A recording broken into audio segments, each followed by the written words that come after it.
Hey guys, it's me. We are back again with another installment of Flowers for Algernon. I have moved my location. I am now at a different part of my kitchen table. So now we are on page 127, June 8th. Okay. What drives me out of the apartment to prowl through the city? I wander through the streets alone, not the relaxing stroll of a summer night, but the tense hurry to get where? Down alleyways, looking into doorways, peering into half-shuttered windows, wanting someone to talk to and yet afraid to meet anyone. Up one street and down another, through the endless labyrinth, hurling myself against the neon cage of the city. Searching. For what? I met a woman in Central Park. She was sitting on a bench near the lake with a coat clutched around her despite the heat. She smiled and motioned for me to sit beside her. We looked at the bright skyline on Central Park South, the honeycomb of lighted cells against the blackness, and I wished I could absorb them all. Yes, I told her I was from New York. No, I had never been to Newport News, Virginia. That's where she was from, and where she had married this sailor who was at sea now, and she hadn't seen him in 2.5 years. She twisted and knotted a handkerchief, using it from time to time to wipe the beaded sweat from her forehead. Even in the dim light reflected from the lake, I could see that she wore a great deal of makeup. But she looked attractive, with her straight dark hair loose to her shoulders, except that her face was puffy and swollen as if she had just gotten up from sleep. She wanted to talk about herself, and I wanted to listen. Her father had given her a good home, an education, everything a wealthy shipbuilder could give his only daughter, but not forgiveness.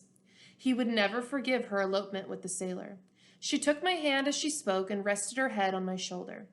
"The night Gary and I were married," she whispered, "I was a terrified virgin, and he just went crazy. First he had to slap me and beat me, and then he took me with no love-making. That was the last time we were ever together. I never let him touch me again." She could probably tell by the trembling of my hand that I was startled. It was too violent and intimate for me. Feeling my hand stir, she gripped it tighter, as if she had to finish her story before she could let me go. It was important to her, and I sat quietly as one sits before a bird that feeds from your palm. "Not that I don't like men," she assured me with wide-eyed openness. "I've been with other men. Not him, but lots of others. Most men are gentle and tender with a woman. They make love slowly, with caresses and kisses first." She looked at me meaningfully and let her open palm brush back and forth against mine. It was what I had heard about, read about, dreamed about. I didn't know her name, and she didn't ask mine. She just wanted me to take her someplace where we could be alone. I wondered what Alice would think. I caressed her awkwardly and kissed her still more hesitantly so that she looked up at me. "What's the matter?" she whispered. "What are you thinking?" "About you." "Do you have a place we can go?" Each step forward was caution. At what point would the ground give way and plunge me into anxiety? Something kept me moving ahead to test my footing. "If you don't have a place, the Mansion Hotel on 53rd doesn't cost too much, and they don't bother you about luggage if you pay in advance." "I have a room." She looked at me with new respect. "Well, that's fine." Still nothing, and that in itself was curious. How far could I go without being overwhelmed by symptoms of panic? When we were alone in the room, when she was undressed, when I saw her body, when we were lying together? Suddenly it was important to know if I could be like other men, if I could ever ask a woman to share a life with me. Having intelligence and knowledge wasn't enough. I wanted this, too. The sense of release and looseness was strong now with the feeling that it was possible. The excitement that came over me when I kissed her again communicated itself, and I was sure I could be normal with her. She was different from Alice. She was the kind of woman who had been around. Then her voice changed, uncertain. "Before we go, just one thing." She stood up and took a step toward me in the spray of lamplight, opening her coat, and I could see the shape of her body as I had not imagined it all the time we were sitting next to each other in the shadows. "Only the 5th month," she said. "It doesn't make any difference. You don't mind, do you?" Standing there with her coat open, she was superimposed as a double exposure on the picture of a middle-aged woman just out of the bathtub, holding open her bathrobe for Charlie to see. And I waited, as a blasphemer waits for lightning. I looked away. It was the last thing I had expected, but the coat wrapped tightly around her on such a hot night should have warned me that something was wrong. So the woman is pregnant. That's what she is showing Charlie. It's not my husband's, she assured me. I wasn't lying to you about what I said before. I haven't seen him for years. It was a salesman I met about 8 months ago. I was living with him. I'm not going to see him anymore, but I'm going to keep the baby. We've just got to be careful, not rough or anything like that. But otherwise, you don't have to worry. Her voice ran down when she saw my anger. That's filthy, I shouted. You ought to be ashamed of yourself. She drew away, wrapping her coat quickly around her to protect what lay within. As she made that protective gesture, I saw the second double image. My mother, heavy with my sister in the days when she was holding me less, warming me less with her voice and touch, protecting me less against anyone who dared to say I was subnormal. I think I grabbed her shoulder, I'm not sure, but then she was screaming, and I was sharply back to reality with the sense of danger. I wanted to tell her I had meant no harm. I would never hurt her or anyone. Please, don't scream. But she was screaming, and I heard the running footsteps on the darkened path. This was something no one would understand. I ran into the darkness to find an exit from the park, zigzagging across one path and down another. I didn't know the park, and suddenly I crashed into something that threw me backwards. A wire mesh fence, a dead end. Then I saw the swings and slides and realized it was a children's playground locked up for the night. I followed the fence and kept going, half running, stumbling over twisted roots. At the lake that curved around near the playground, I doubled back, found another path, went over the small footbridge, and then around and under it. No exit. So he's running around Central Park. If you've ever been to Central Park, it is huge. It's like a small town. There's lakes, playgrounds, baseball fields, there's a carousel, just tons and tons of paths. It's like hiking trails are in there, so I can totally see how he would get lost. What is it? What happened, lady? A maniac? You all right? Which way did he go? I had circled back to where I had started from. I slipped behind the huge outcropping of a rock in a screen of bramble and dropped flat on my stomach. Get a cop. There's never a cop when you need one. What happened? A degenerate tried to rape her. Hey, some guy down there is chasing him. There he goes. Come on, get the bastard before he gets out of the park. Careful, he's got a knife and a gun. So this is just a bunch of different voices shouting things, and this is what he's hearing. It was obvious that the shouting had flushed out the night crawlers because the cry of, there he goes, was echoed from behind me. And looking out from behind the rock, I could see a lone runner being chased down the lamplit path into the darkness. Seconds later, another one passed in front of the rock and disappeared into the shadows. I pictured myself being caught by this eager mob and beaten and torn by them. I deserved it. I almost wanted it. I stood up, brushed the leaves and dirt from my clothing, and walked slowly down the path in the direction from which I had come. I expected every second to be grabbed from behind and pulled down into the dirt and darkness, but soon I saw the bright lights of 59th Street and 5th Avenue, and I came out of the park. Thinking about it now, in the security of my room, I am shaken with the rawness that touched me. Remembering how my mother looked before she gave birth to my sister is frightening, but even more frightening is the feeling that I wanted them to catch me and beat me. Why did I want to be punished? Shadows out of the past clutched at my legs and dragged me down. I open my mouth to scream, but I am voiceless. My hands are trembling. I feel cold, and there is a distant humming in my ears. So Charlie once again has a struggle with the woman. He was closer this time because she was, someone who was experienced, and so that made him feel more comfortable. But when he found out how experienced she was, that she was actually pregnant, this alarmed him, and so he could not be with her. So he's really struggling with what he wants and how to connect with a woman. Progress Report 13, June 10th.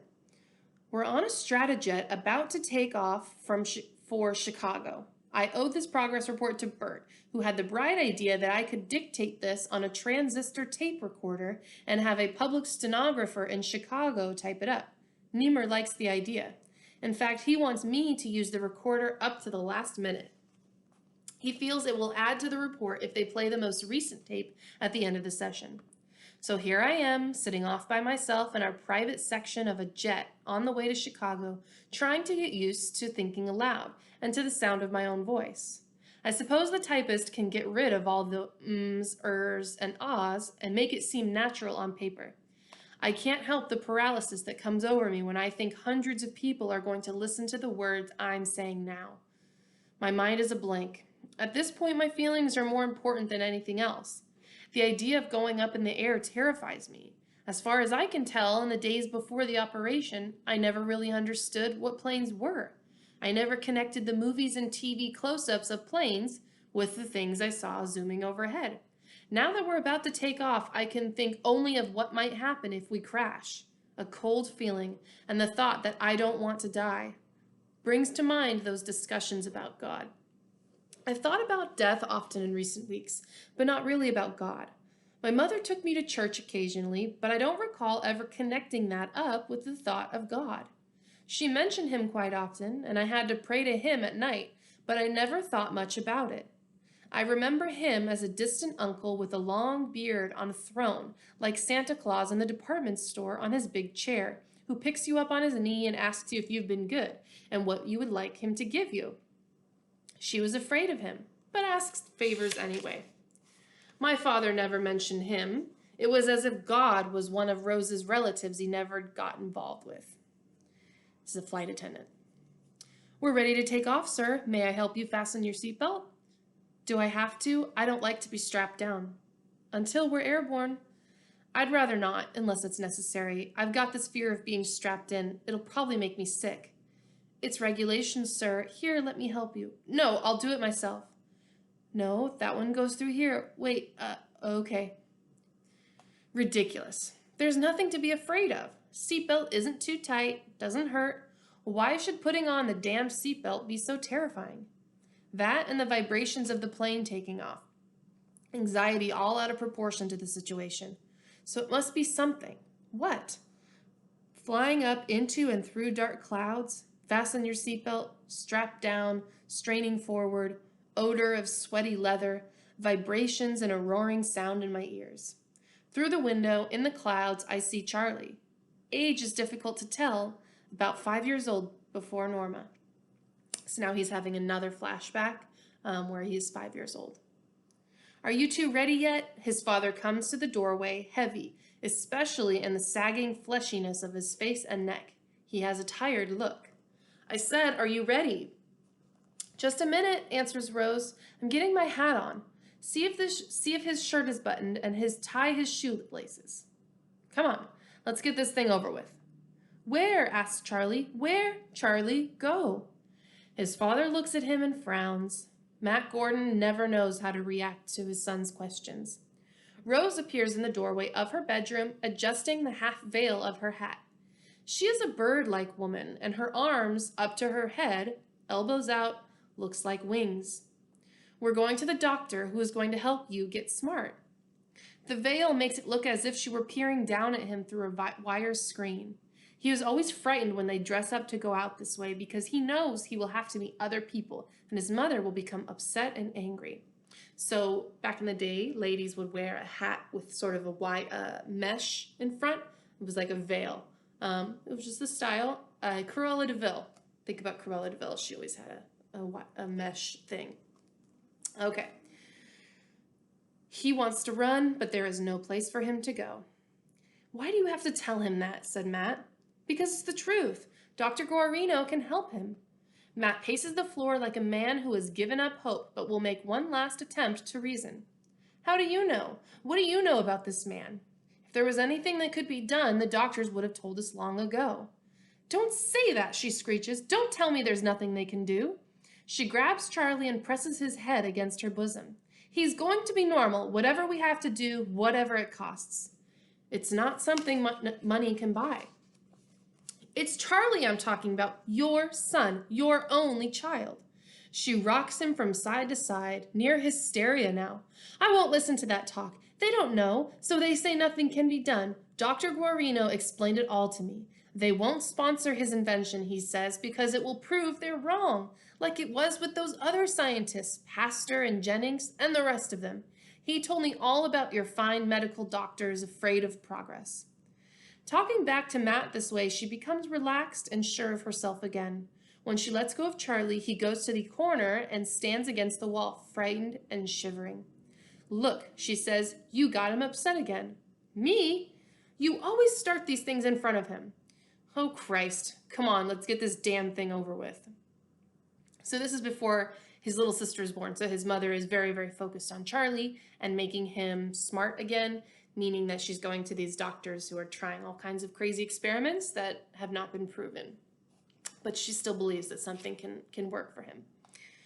All the way to Dr. Guarino's office, they avoid speaking to each other.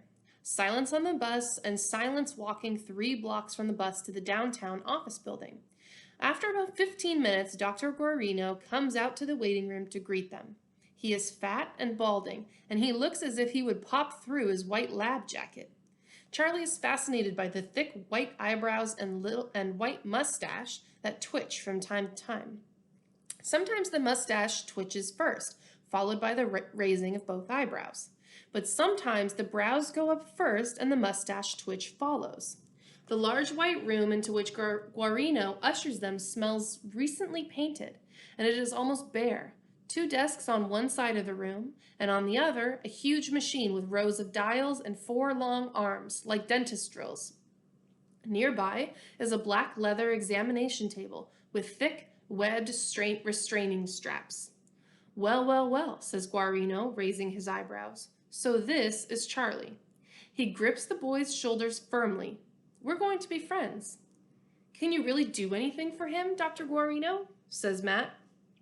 Have you ever treated this kind of thing before? We don't have much money. The eyebrows come down like shutters as Guarino frowns. Mr. Gordon, have I said anything yet about what I could do? Don't I have to examine him first? Maybe something can be done, maybe not. First, there will have to be physical and mental tests to determine the causes of pathology. There will be enough time later to talk of prognosis. Actually, I'm very busy these days. I only agreed to look into this case because I'm doing a special study of this type of neural retardation. Of course, if you have qualms, then perhaps. His voice trails off sadly, and he turns away, but Rose Gordon jabs at Matt with her elbow. My husband doesn't mean that at all, Dr. Guarino. He talks too much. She glares at Matt and again to warn him to apologize. Matt sighs. If there's any way you can help Charlie, we'll do anything you ask. Things are slow these days. I sell barbershop supplies, but whatever I have, I'll be glad to. Just one thing I must insist on, says Guarino, pursing his lips as if making a decision. Once we start, the treatment must continue all the way. In cases of this type, the results often come suddenly after long months without any sign of improvement. Not that I am promising you success, mind you. Nothing is guaranteed, but you must give the treatment a chance. Otherwise, you're better off not starting at all.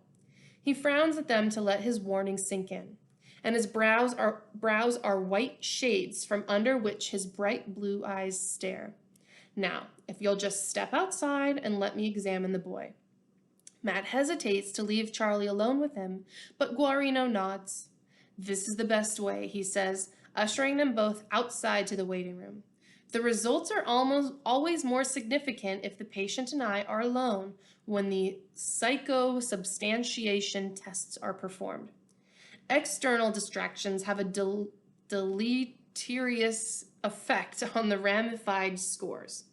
Rose smiles at her husband triumphantly, and Matt follows her meekly outside.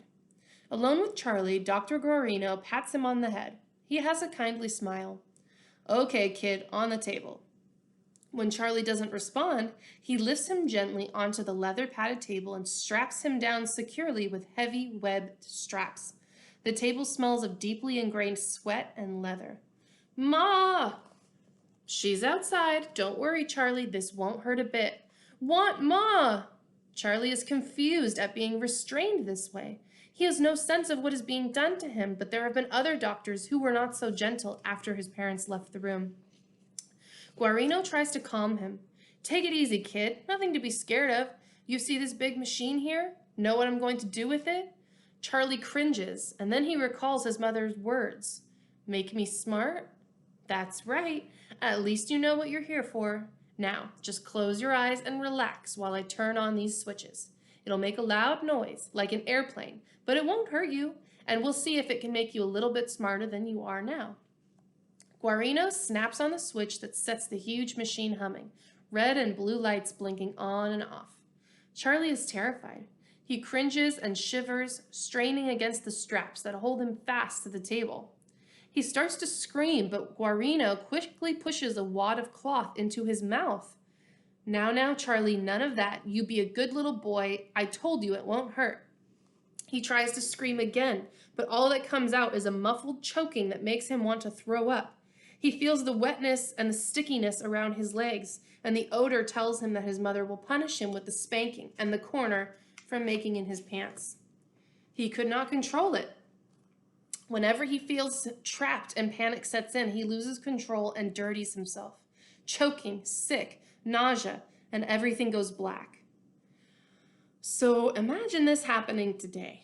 A 5-year-old little boy that goes to the doctor's office, and anytime you guys go to the doctor as a little kid, you stay with your parents, but he is alone, strapped to a table, and scared, and he puts a cloth in his mouth to stop him from screaming. This is just absolutely crazy that this would happen. And so, yeah, he goes to the bathroom in his pants because he's just so terrified.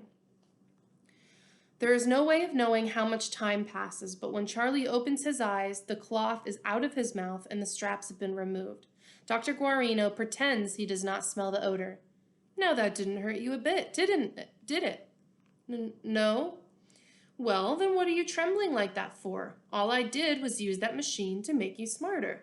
How does it feel to be smarter now than you were before? Forgetting his terror, Charlie stares wide-eyed at the machine. Did I get smart? Of course you did. Stand back over there. How does it feel? Feels wet. I'm made. Yes, well, you won't do that next time, will you? You won't be scared anymore now that you know it doesn't hurt. Now I want you to tell your mom how smart you feel, and she'll bring you here twice a week for shortwave encephalo reconditioning, and you'll get smarter and smarter and smarter. Do you guys think that this machine is making Charlie smarter? Have you ever heard of an encephalo reconditioning machine? I've never heard of it. So this guy is literally lying, and he's going to make his mom pay money to him so he can make Charlie smarter, but it's not going to happen. Charlie smiles.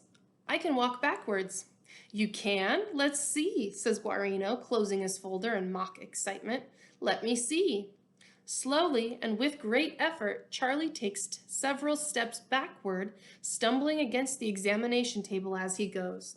Guarino smiles and nods. Now that's what I call something. Oh, you wait. You're going to be the smartest boy on your block before we're through with you. Charlie flushes with pleasure at this praise and attention.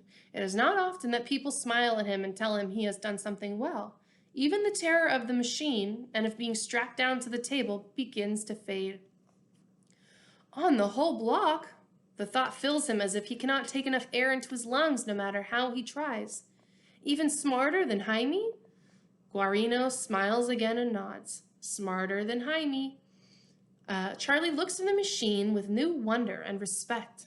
The machine will make him smarter than Jaime, who lives 2 doors away and knows how to read and write and is in the Boy Scouts. Is that your machine?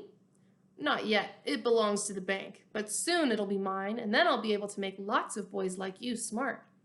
He pats Charlie's head and says, You're a lot nicer than some of the normal kids whose mothers bring them here, hoping I can make them geniuses out of them by raising their IQs. Do they be geniuses if you raise their eyes? He put his hand to his face to see if the machine had done anything to raise his eyes. You gonna make me a genius? It's Gene-ass, Jean-ass. That's how he's pronouncing genius. Guarino's laugh is friendly as he squeezes Charlie's shoulder. No, Charlie, nothing for you to worry about. Only nasty little donkeys become gene-asses. You'll stay just the way you are, a nice kid. And then, thinking better of it, he adds, of course, a little smarter than you are now.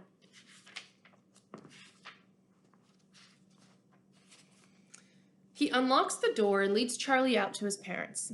Here he is, folks. None the worse for the experience. A good boy. I think we're going to be good friends, eh, Charlie? Charlie nods. He wants Dr. Guarino to like him, but he is terrified when he sees the expression on his mother's face. Charlie, what did you do? Just an accident, Mrs. Gordon. He was frightened the first time, but don't blame him or punish him. I wouldn't want him to connect punishment with coming here. But Rose Gordon is sick with embarrassment. It's disgusting. I don't know what to do, Dr. Guarino. Even at home he forgets. And sometimes when we have people in the house, I'm so ashamed when he does that. The look of disgust on his mother's face sets him trembling. For a short while he had forgotten how bad it is, how bad he is, how he makes his parents suffer. He doesn't know how, but it frightens him when she says he makes her suffer, and when she cries and screams at him. He turns his face to the wall and moans softly to himself. Now don't upset him, Mrs. Gordon, and don't worry. Bring him to me on Tuesday and Thursday each week at the same time. But will this really do any good? Asks Matt. $10 is a lot of... Matt! She clutches at his sleeve. Is that anything to talk about at a time like this? Your own flesh and blood? And maybe Dr. Guarino can make him like the other children, with the Lord's help. And you talk about money. Matt Gordon starts to defend himself, but then thinking better of it, he pulls out his wallet. Please, sighs Guarino, as if embarrassed at the sight of money. My assistant at the front desk will take care of all the financial arrangements. Thank you. He half bows to Rose, shakes Matt's hand, and pats Charlie on the back. Nice boy, very nice. Then, smiling again, he disappears behind the door to the inner office. They argue all the way home, Matt complaining that Barber's supplies sales have fallen off and that their savings are dwindling. Rose screeching back that making Charlie normal is more important than anything else. Frightened by their quarreling, Charlie whimpers. The sound of anger in their voices is painful to him. As soon as they enter the apartment, he pulls away and runs to the corner of the kitchen, behind the door, and stands with his forehead pressed against the tile wall, trembling and moaning. They pay no attention to him. They have forgotten that he has to be cleaned and changed. I'm not hysterical. I'm just sick of you complaining every time I try to do something for your son. You don't care. You just don't care. That's not true. But I realize there's nothing we can do. When you've got a child like him, it's a cross, and you bear it and love it. Well, I can bear him, but I can't stand your foolish ways. You've spent almost all our savings on quacks and phonies, money I could have used to set me up a nice business of my own. Yes, don't look at me that way. For all the money you've thrown down the sewer to do something that can't be done, I could have had a barber shop of my own instead of eating my heart out selling for 10 hours a day. My own place with people working for me. Stop shouting. Look at him. He's frightened. The hell with you. Now I know who's the dope around here. Me, for putting up with you. He storms out, slamming the door behind him. So that is the end of the dream sequence, and now we're back on the plane with adult Charlie. And this is the flight attendant. Sorry to interrupt you, sir, but we're going to be landing in a few minutes. You'll have to fasten your seatbelt again. Oh, you have it on, sir. You've had it on all the way from New York, close to 2 hours. I forgot all about it. I'll just leave it on until we land. It doesn't seem to bother me anymore. Now I can see where I got the unusual motivation for becoming smart that so amazed everyone at first. It was something Rose Gordon lived with day and night, her fear, her guilt, her shame that Charlie was a moron, her dream that something could be done, the urgent question always, whose fault was it, hers or Matt's? Only after Norma proved to her that she was capable of having normal children and that I was a freak did she stop trying to make me over. But I guess I never stopped wanting to be the smart boy she wanted me to be, so that she would love me. A funny thing about Guarino, I should resent him for what he did to me and for taking advantage of Rose and Matt, but somehow I can't. After that first day, he was always pleasant to me. There was always the pat on the shoulder, the smile, the encouraging word that came my way so rarely. He treated me, even then, as a human being. It may sound like ingratitude, but that is one of the things that I resent here, the attitude that I'm a guinea pig. Niemer's constant references to having made me what I am, or that someday there will be others like me who will become real human beings. How can I make him understand that he did not create me? He makes the same mistakes as the others when they look at a feeble-minded person and laugh because they don't understand there are human feelings involved. He doesn't realize that I was a person before I came here. I am learning to control my resentment, not to be so impatient, to wait for things. I guess I'm growing up. Each day I learn more and more about myself and the memories that began as ripples now wash over me in high breaking waves. Whew. So his memories are really taking over, and he's learning a lot from them. Instead of just, absorbing memories, he's now taking each memory as a new lesson in life and understanding things about himself based on the way he was treated as a child. Okay, I'll stop there for today. Thank you for joining me. See ya.